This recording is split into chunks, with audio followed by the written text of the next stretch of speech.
Welcome to Facts TV News, where everything is true. Woman hospitalized, bus driver injured following Santa Cruz crash. A woman has been hospitalized following a two-vehicle collision along the Santa Cruz main road in St. Elizabeth. The woman, who was driving a Toyota Corolla Fielder motor car, is being treated at the Black River Hospital for broken bones and an injury to her hand. The driver of the other vehicle, a Toyota Coaster bus, sustained cuts and bruises. The crash occurred around 10 o'clock. Details of how the crash happened are unclear.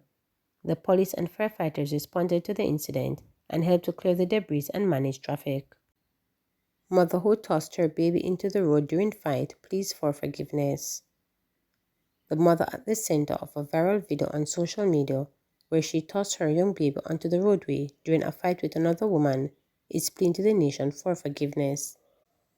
The mother said her daughter is not hurt and she handed over the 18-month-old child to the Child Protection and Family Services Agency CPFSA on Friday. Kimia Brittany Barton, the 21-year-old mother of two from Westmoreland, told reporters in an interview on Saturday afternoon that she was sorry for her actions. "I want to tell the world that I am sorry because I felt dizzy. I am a good mother. If I was in my right mind, not feeling nauseous, I would not have done that to my child because I know how serious it is, and I know that the baby is affected. It's just 1 year and 6 months, and if she gets a serious hit, she would die and I'm going to prison," the mother pleaded.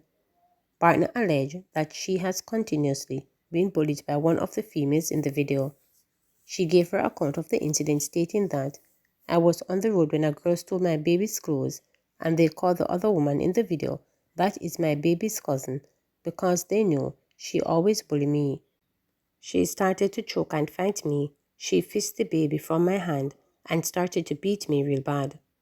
Barton claimed that upon feeling nauseous, the worst happened. "Me feel dizzy because a C-section me do, and me have pressure. Me feel dizzy, me never did want to drop the baby, but because I feel dizzy, me never want her to get in any serious damage. So, me I try to put her down," she stated. The mother said she's not an unsound mind, as many might be assuming. "Me no mad, me alright. I just want my baby to be alright. If she is your cousin and twinkle such little, even they wanted to fight me, she should have Brittany put down the baby.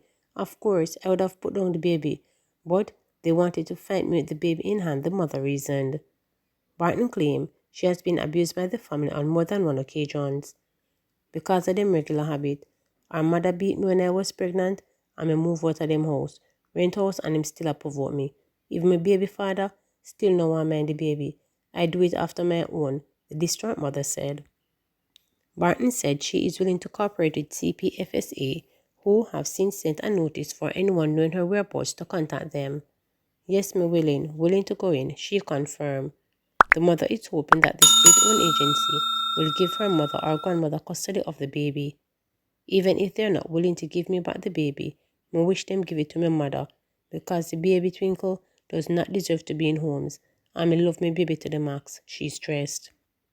In the video, Barton was seen in the fistfight with two women whilst holding a baby in hand. Shortly after the baby was tossed onto the pavement, she quickly grabbed the baby by its clothes with one hand, picked up an object with the other hand, and threw it at her opponent, and the fight continued. A crowd could be heard in the background cheering on the women.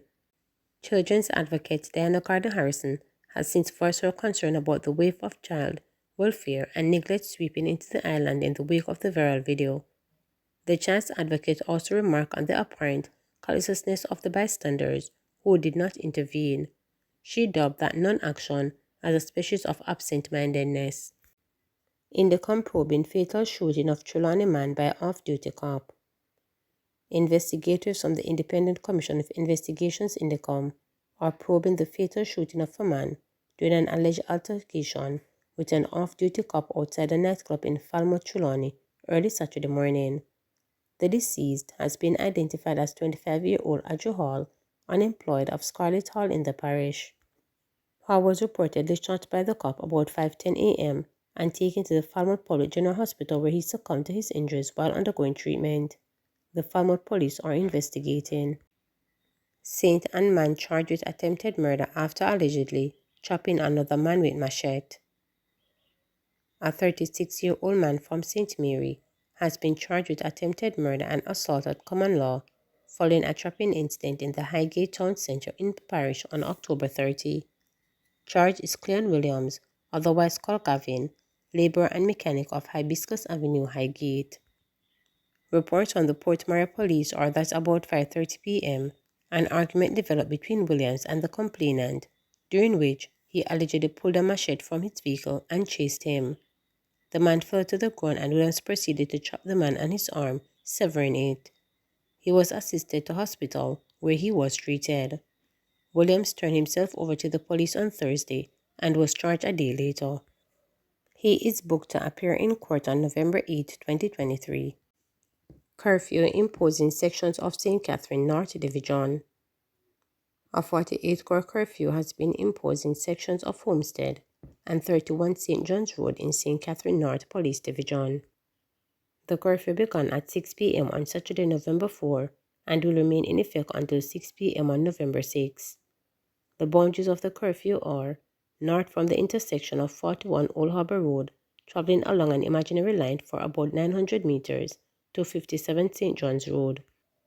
East from 57 St. John's Road, travelling along St. John's Road about 800 meters to the intersection of Spanish Town Bypass and St. John's Road.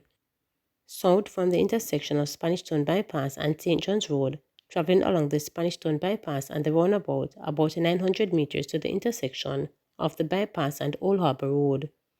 West from the intersection of the Spanish Town Bypass and Old Harbour Road at the roundabout, travelling along Old Harbour roundabout 800 meters to 41 Old Harbour Road at the beginning of the northern boundary. During the hours of the curfew, all persons within its boundaries are required to remain within their premises for 48 hours, unless otherwise authorized by the ground commander. Fishers being trained in the utilization of fish aggregates devices.